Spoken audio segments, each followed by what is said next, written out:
एक छोटे शहर में रहने वाला मेहता परिवार पिता माधव, माँ कुसुम और उनके 3 बच्चे अजय, विजय और राधिका।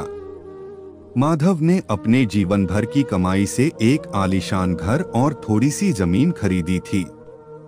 सब कुछ अच्छा चल रहा था, लेकिन माधव की अचानक मौत ने परिवार को झकझोर दिया।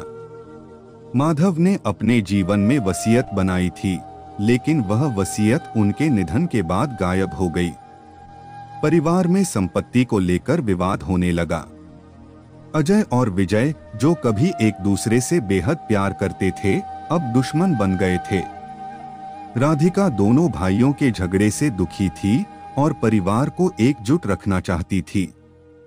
एक दिन राधिका को अपने पिता की पुरानी डायरी मिली। उसमें लिखा था, घर की कुंजी तुम्हारी माँ के पुराने संदूक में है। जहाँ कुंजी मिलेगी वहीं सच्चाई छुपी होगी। राधिका ने माँ से बात की और संदूक को ढूंढ निकाला। उसमें एक पत्र और एक छोटी सी चाबी थी। पत्र में लिखा था, यह कुंजी मेरे पुराने दफ्तर की अलमारी की है। वहाँ मेरी वसीयत है। राधिका ने भाइयों को यह बात बताई, लेकिन अजय ने इसे धोखा समझा। विजय ने भी इस पर विश्वास नहीं किया।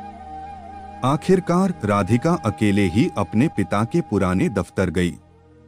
वहां पहुंचने पर राधिका को अलमारी में एक लिफाफा मिला।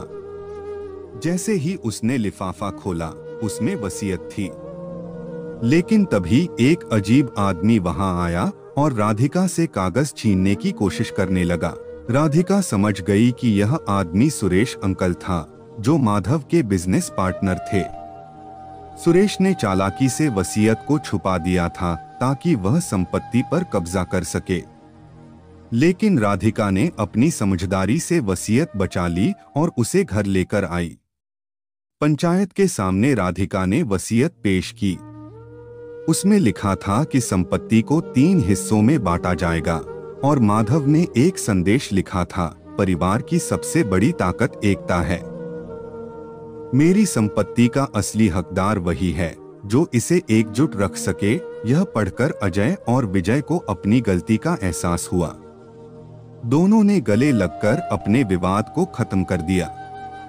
राधिका ने कहा, पापा ने जो कहा वही सबसे बड़ी सच्चाई है। यह घर तभी घर रहेगा जब हम सब एक रहेंगे। परिवार फिर से खुशहाल हो गया। यह कहानी सिखाती है कि परिवार का असली खजाना उसकी एकता और प्यार होता है।